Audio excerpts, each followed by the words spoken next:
Apendicitis. Primero voy a comenzar hablando sobre la anatomía del ciego y del apéndice.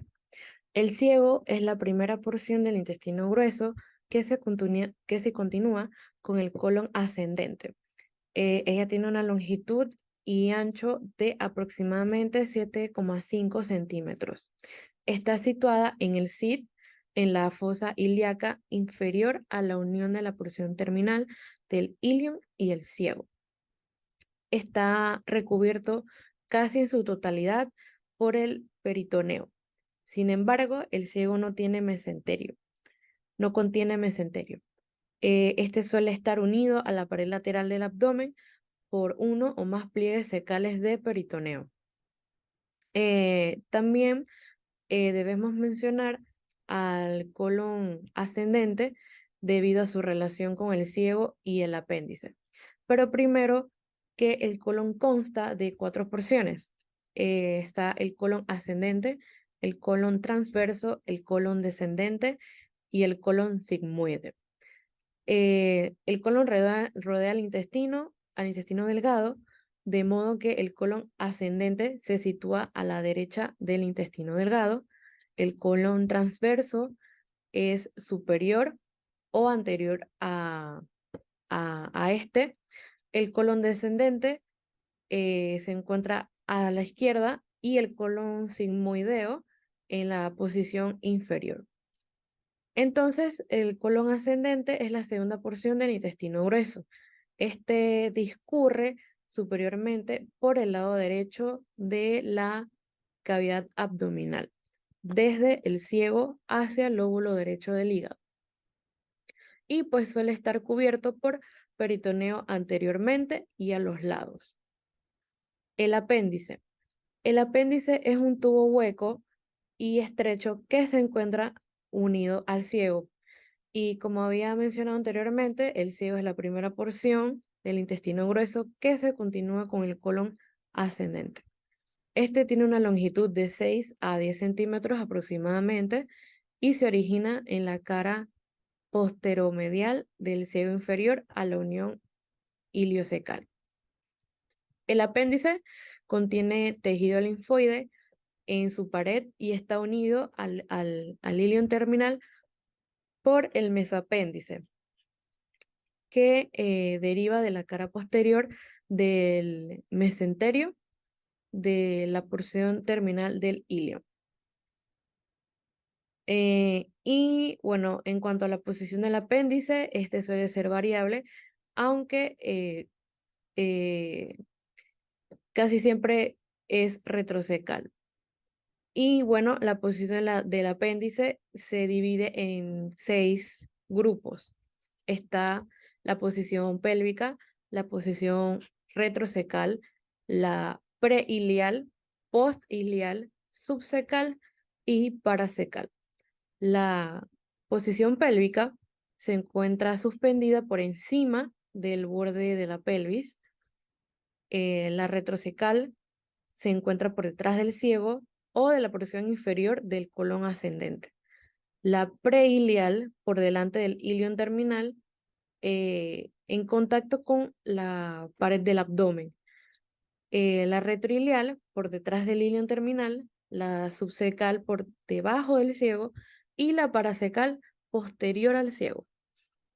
Eh, en cuanto a la irrigación, el apéndice está irrigada principalmente por la arteria apendicular, se origina en la arteria iliocólica procedente de la arteria mesentérica superior.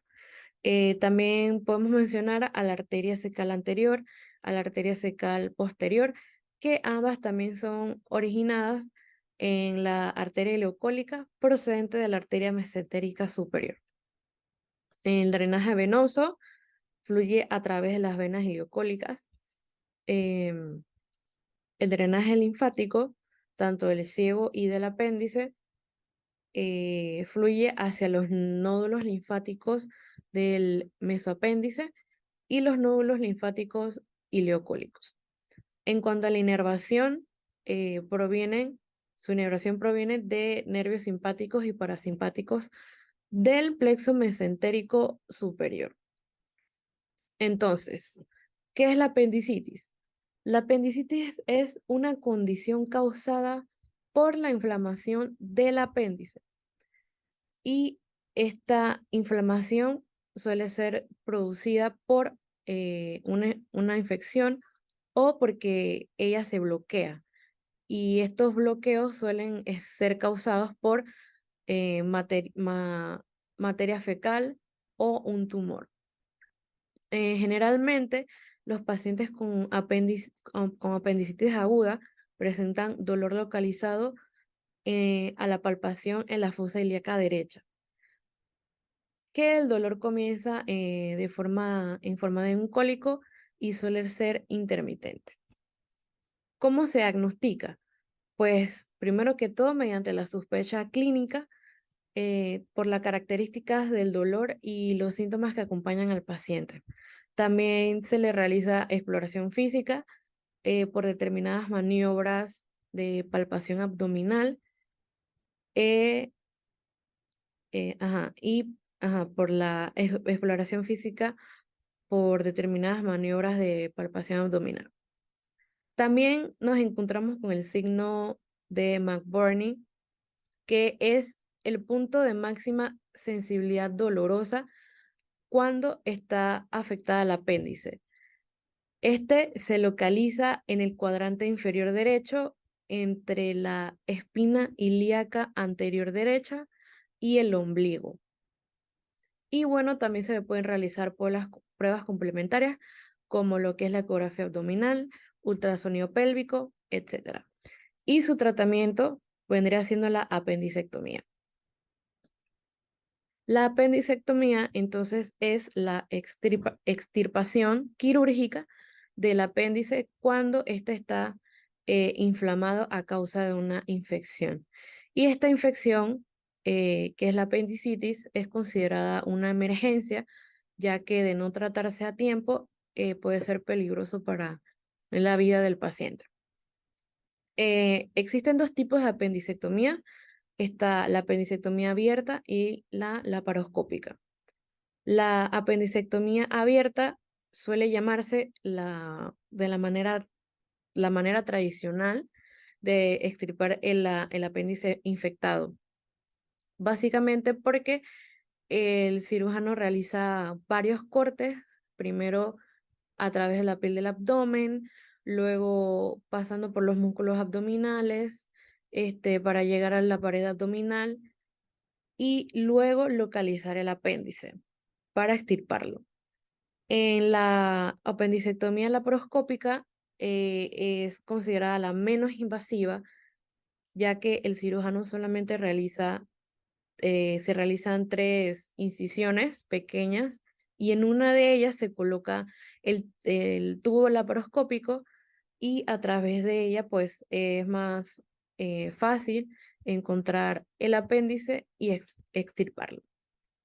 Los riesgos de esta intervención quirúrgica suelen ser sangrados, infecciones en la herida. También puede haber inflamación dentro del abdomen, lo que se conoce como peritonitis. La recuperación suele demorar de una semana hasta un mes, siendo la apendicectomía por vía laparoscópica la recuperación más rápida. Y pues durante los primeros días se le recomienda al paciente pues tener ciertos cuidados como mantenerse en reposo, evitar dormir boca arriba y evitar hacer ejercicios, etc. Y su pronóstico, pues el paciente por lo general, luego de la apendicectomía, suele abandonar el hospital de 1 a 3 días más tarde. Y como mencioné, pues su recuperación generalmente es rápida y completa, sin ninguna complicación postoperatoria. Sin embargo, en personas de edad avanzada suele tardar más tiempo esta recuperación.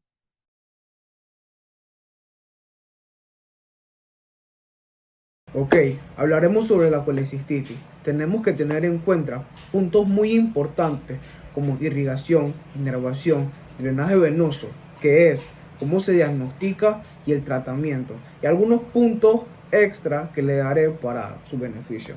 Ok, primero comenzando con la irrigación, tenemos que tener en cuenta que la irrigación de la arteria de la vesícula biliar y el conducto cístico procede de la arteria cística. A menudo se origina de la rama derecha de la arteria hepática propia. Como le dije, ya escucharon que mencioné sobre el conducto cístico, como anteriormente mencioné que era muy importante la irrigación. En la inervación de los nervios para la vesícula biliar pasa junto a la arteria cística del plexo nervioso celíaco, también del nervio vago y del nervio frenético derecho, del drenaje venoso. El drenaje venoso del conducto cístico y el cuello de la vesícula biliar es llenado a cabo por múltiples venas pequeñas que drenan hacia el hígado, denominadas venas císticas. ¿Qué es? La colecistitis es una inflamación en la vesícula biliar. La mayoría de los casos se producen por cálculos biliares, los cuales la bilis, exactamente este líquido, es el que lo produce. ¿Cómo se diagnostica? Una de las maneras más eficientes de diagnosticarla es con análisis de sangre, pero también podemos hacer muestras que muestren tu vesícula biliar, como cuáles, como la endoscopía, como la tomografía, y hay una muy importante que es la gamografía. Ok, y el tratamiento requiere una estancia hospitalaria para controlar la inflamación de la vesícula. A veces se necesita una cirugía, como sobre todo la colicistectomía laparoscópica o la colicistectomía abierta. Es muy importante, ya que esto no se puede dejar como si fuera algo normal. Esto es muy importante para la salud de todos.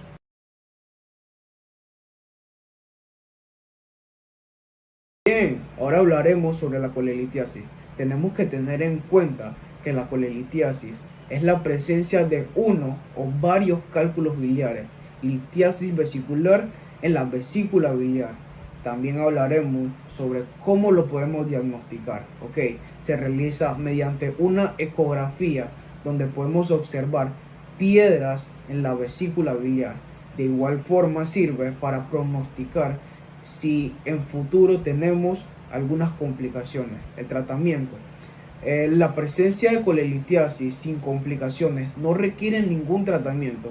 Las indicaciones de operar una colelitiasis son si en caso tal, esta se complica más. ¿Cómo se puede complicar? Con síntomas frecuentes, que serían los cólicos biliares, presencia de colecistitis y pancreatitis previa.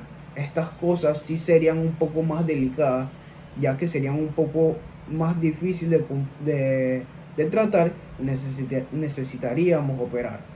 Ok, y el pronóstico, las personas que tienen cálculos biliares pueden tener síntomas frecuentes y a veces ocasionales que necesitan manejarse con medicamentos antiinflamatorios.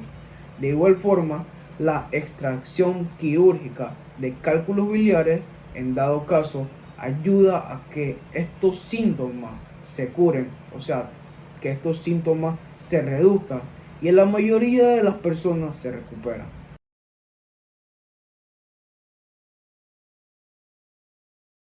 La colecistectomía es una intervención quirúrgica para extirpar la vesícula biliar.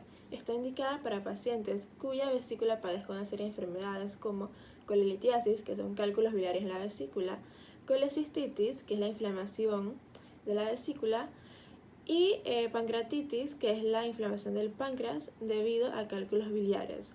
Existen dos tipos de colecistectomías, la abierta y la laparoscópica. En la abierta, el cirujano hace una incisión de aproximadamente 6 pulgadas de largo en el lado derecho del abdomen, debajo de las costillas, y corta a través de la grasa y los músculos hasta llegar a la vesícula biliar. Luego se extirpa la vesícula y todos los conductos son engrapados.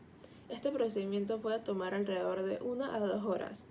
En la colecistectomía laparoscópica, el cirujano realiza 4 incisiones pequeñas en el abdomen e inserta tubos en estas aperturas y un tubo con una videocámara diminuta en el abdomen a través de una de las incisiones. Así el cirujano puede ver todo mediante un monitor que está en el quirófano.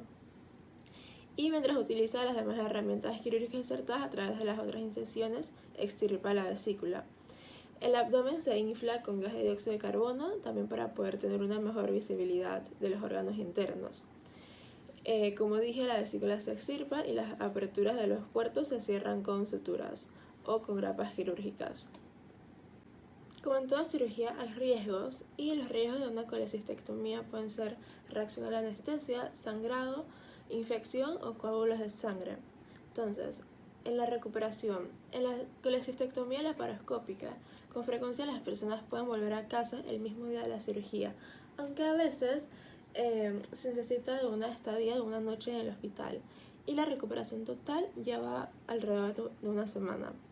En cambio, en la colecistectomía abierta sí se suele esperar 2 a 3 días de recuperación en el hospital, y la recuperación total puede llevar de 4 a 6 semanas.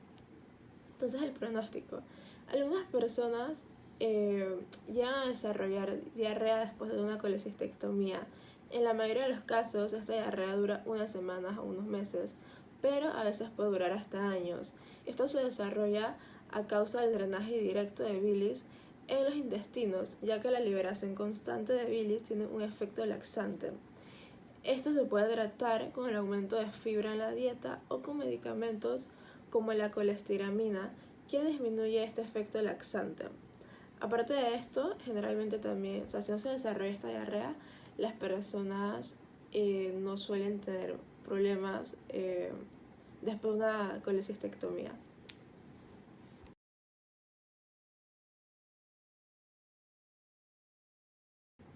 Nuestro artículo científico trata de Leonid Rogozov, que fue un cirujano ruso que durante una expedición en 1960 se operó el apéndice a sí mismo.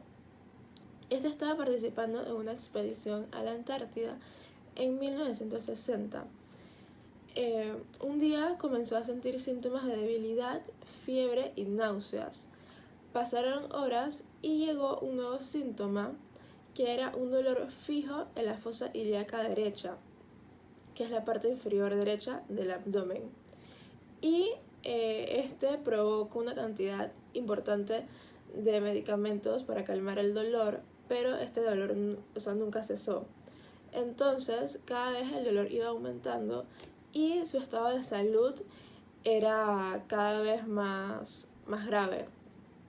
Y no lo podían llevar a un hospital porque la base estaba muy lejos de la población, y también por el clima era imposible movilizarse. Ya que sus compañeros no tenían conocimientos médicos, su única opción era realizarse una autocirugía. Uno de los problemas que tenía era que no podía usar anestesia general, ya que obviamente necesitaba estar consciente para poder operarse a él mismo. Entonces, antes de realizar la operación, instruyó a sus compañeros sobre qué tenían que hacer en caso de que éste perdiera el conocimiento. Para poder empezar la cirugía, se colocó una anestesia local y utilizó un espejo para poder ver lo que estaba haciendo. Entonces, vea todo lo que estaba haciendo, lo veía al contrario por el espejo. Pero la cirugía no tuvo ningún contratiempo realmente y pudo hacer la apendicectomía con éxito. A los 5 días su fiebre cesó, y tras 2 semanas de convalecencia retomó sus actividades de médico en la misión y se recuperó completamente.